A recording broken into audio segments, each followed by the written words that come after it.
Gautam NeuroCare, brain stroke, migraine, fits, brain and spine surgeries की best neurosurgeon. Mobile వినియోగదారులకు good news. త్వరలో SIM card లేకుండా internet connection కూడా లేకుండానే వీడియోలను వీక్షించవచ్చు. అదేలా సాధ్యమంటారా? భవిష్యత్తులో డైరెక్ట్ మొబైల్ ప్రసారాలు అందుబాటులోకి రానున్నాయి. దీనిపై కేంద్రం కసరత్తు ప్రారంభించింది.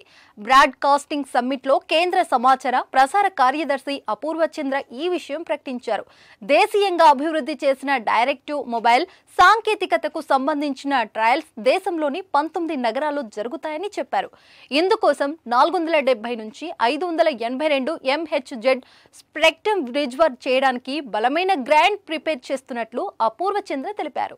ఇందుకోసం 470 నుంచి 582 MHz స్పెక్ట్రమ్ రిజర్వ్ చేయడానికి బలమైన గ్రౌండ్ ప్రిపేర్ చేస్తున్నట్లు అపూర్వ చంద్ర తెలిపారు. D2M కి వీడియో ట్రాఫిక్ ను 25 నుంచి 30% మార్చడం వల్ల 5G నెట్వర్క్లు అన్లాక్ అవుతాయని అపూర్వ చంద్ర అన్నారు. తద్వారా దేశ డిజిటల్ పరిణామాన్ని వేగవంతం చేసి కంటెంట్ డెలివరీని మరింత అందుబాటులోకి తెస్తుందన్నారు. గత ఏడాది D2M సాంకేతికతను పరీక్షించడానికి పైలట్ ప్రాజెక్టులు బెంగళూరు, కర్తవ్యపథ్, నోయిడాల్లో జరిగాయి.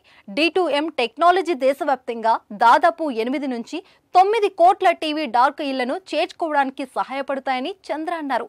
దేశంలోని 280 మిలియన్ల కుటుంబాలలో కేవలం 190 మిలియన్లకు మాత్రమే టెలివిజన్ సెట్లు ఉన్నాయి. దేశవ్యాప్తంగా 80 కోట్ల స్మార్ట్ ఫోన్లు ఉన్నాయని, 69% కంటెంట్ వీడియో ఫార్మాట్ లోనే ఉందని అపూర్వ చెప్పారు. వీడియోను ఎక్కువగా ఉపయోగించడం వల్ల మొబైల్ నెట్వర్క్లు అడ్డుపడతాయని, దీని ఫలితంగా కంటెంట్ బఫర్ అవుతుందని చంద్ర తెలిపారు. సాంఖ్య ల్యాబ్స్, IIT కాన్పూర్ అభివృద్ధి చేసిన D2M ప్రసార సాంకేతికత ద్వారా వీడియో, ఆడియో, డేటా సిగ్నల్లను నేరుగా అనుకూల మొబైల్ లేదా స్మార్ట్ పరికరాల నుంచి స్ట్రీమ్ చేసుకోవచ్చు అన్నారు. 1 బిలియన్ మొబైల్ డివైస్లను చేరుకోగల సామర్థ్యంతో D2M సాంకేతిక పరిజ్ఞానాన్ని స్వీకరించడం వలన డేటా ట్రాన్స్మిషన్, యాక్సెస్ లో ఖర్చు తగ్గింపులు, నెట్వర్క్ సామర్థ్యం, దేశవ్యాప్తంగా ఎమర్జెన్సీ అలర్ట్ సిస్టమ్ ఏర్పాటు దారి తీయడం వంటి ప్రయోజనాలను పొందవచ్చన్నారు. డైరెక్ట్ మొబైల్ బ్రాడ్కాస్టింగ్ వీలైనంత త్వరగా అందుబాటులోకి రావాలని కోరుకుందాం.